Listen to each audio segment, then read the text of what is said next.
Welcome all, my dear students. I am Vidubhushan Naik, the physics teacher. This is going to be lecture 3 on combination of errors.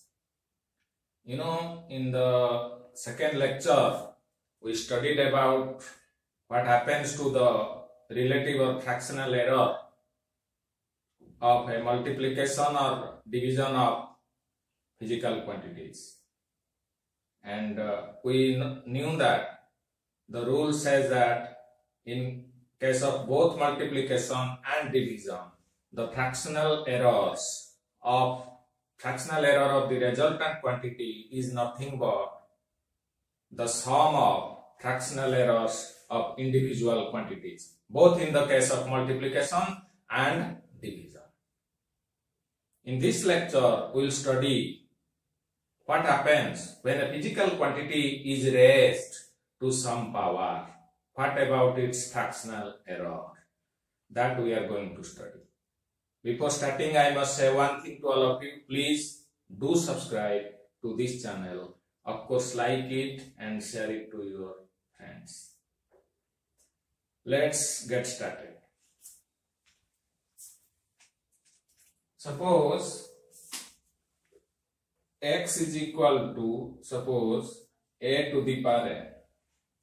A is the true value of one physical quantity and it is raised to the power n, and x is the resultant quantity. What will be its fractional error in terms of the fractional errors of this quantity? Always any quantity is with its absolute error, suppose plus minus delta a, and this is x plus minus delta x. Always a final measured quantity is expressed in with the help of two terms. One is for true value and another one is for absolute error. And in this case also, a is the true value and delta a being the absolute error. So how to relate the fractional errors of these two quantities? X is equal to a to the power n. This can be done in two ways. We know that, so suppose x is equal to a square. A square is a into a. So x is here, in this case, a product of two quantities. So in case of the multiplication, we know that delta x by x is equal to plus minus delta a by a plus delta a upon a. In case of multiplication, the fractional error of the resultant quantity is nothing but the sum of fractional errors of individual quantity. Here a square is equal to a into a. That's why delta x divided by x is equal to plus minus delta a upon a. First fractional error of first physical quantity and second physical quantity. In this way we can write. So you see, when x is equal to a square, delta x upon x is nothing but plus minus 2 delta a upon a. So if you generalize this, what happens when x is equal to a to the power n? Then delta x by x will be plus minus n into delta a upon a. This can also be derived from calculus also. Supposing that x is equal to a to the power n, if you take natural logarithms on both sides, it becomes, so derivative of 1 by x, ln x is 1 by x. So we can write like this.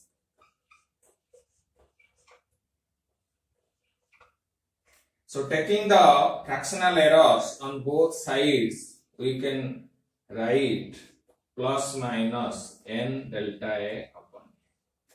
So this is the formula. When x is equal to a to the power n, delta x upon x is equal to plus minus n delta a upon a. So what happens when a particular physical quantity is suppose expressed like this? Suppose x is equal to a to the power m into b to the power n.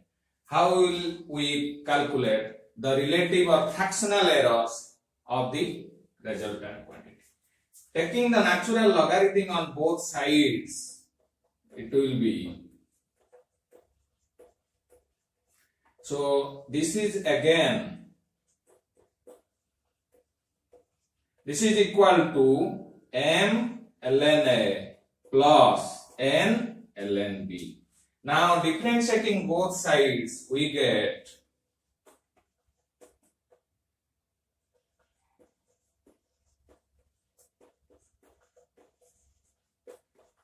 so in terms of fractional errors, we can write, while taking fractional errors, you have to add plus minus sign. You have to take into account plus minus sign.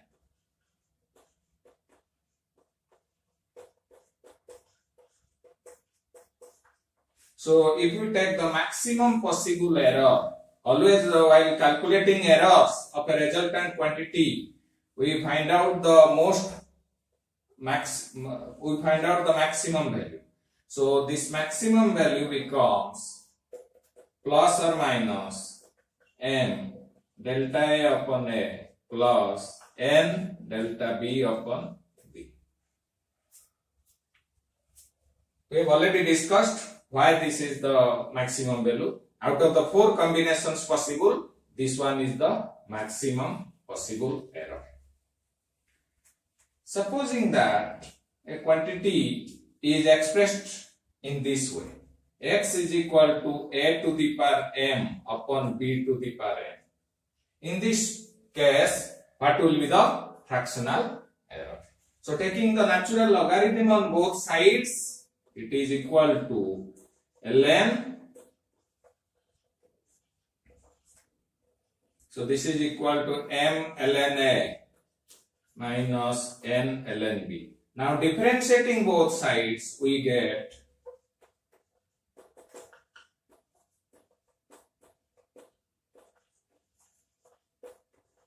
now taking fractional errors on both sides.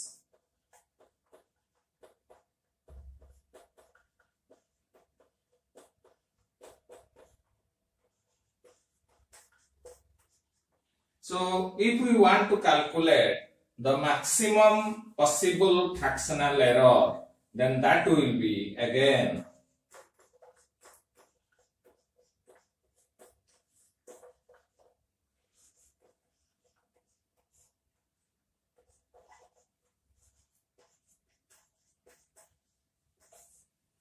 so this is how we calculate the fractional errors of resultant quantity when a particular resultant quantity is the expression consisting of powers of physical quantities. It may be in the division form, or it may be the product of 2 quantities raised to some powers, or it may be the division of 2 quantities raised to some powers. The same result is there. Same rule is applied. This is how expressed. First you write the powers or exponents, then the fractional errors, and you just add them to find out the fractional error of resultant quantity.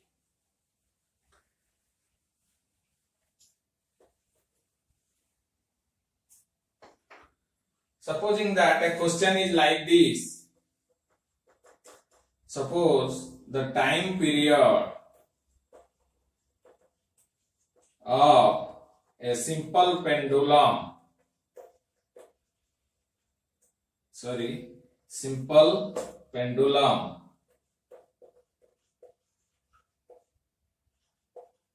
is measured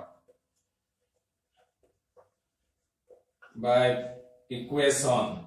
We know that the equation for finding out the time period of a simple pendulum is T is equal to 2 pi under root L upon G, where length L is measured with 1% error and G is measured with 2% error. So this is the formula. T is equal to 2 pi under root L upon G, where T is the time period of simple pendulum, L is the length, and G is the acceleration due to gravity. In this case, suppose L is measured with the percentage error of being the plus minus 1, and in case of G, the percentage error being plus minus 2. So what will be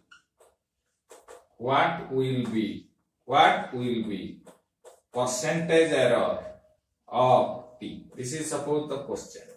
What will be the percentage error of T? You know, there are three quantities being measured. Always we find out the length, we measure length with certain errors, and we measure G with certain errors. What will be the fractional error of T? Once we calculate the fractional error, we will be able to find out percentage error just by multiplying 100 and nothing else. So you know, from this equation, what we found is delta T upon T is equal to, you know, T is equal to 2 pi L upon G to the power half. Under root means it is raised to the power 1 by 2. So we can write this half del L. You have to insert plus minus sign first.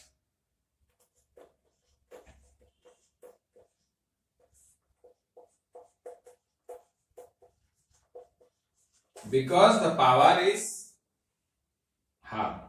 You can further write this equation also, 2 pi L to the power half divided by G to the power half.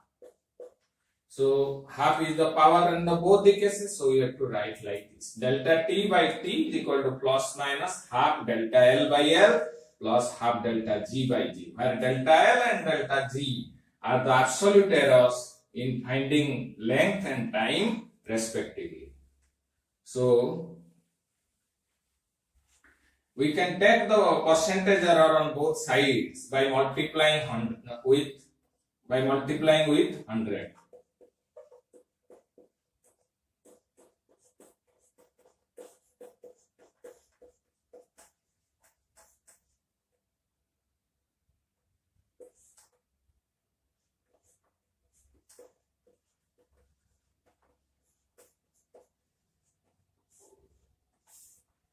So this becomes plus minus half. This again is given in the question to be 1%. Delta L by L into 100, that is percentage error in measuring L. It is given to be 1%. Plus half, and this is given to be 2%. This is percentage error in measurement of G. This is 2%. So this becomes plus minus half into 1 is 0.5 plus 1%. This is 0.5 and again this is 1. So it becomes plus minus 1.5%.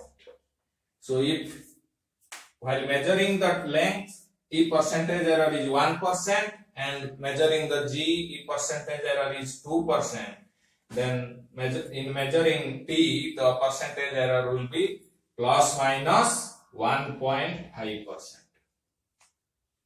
Many problems are there which we will solve by applying this principle. That's all.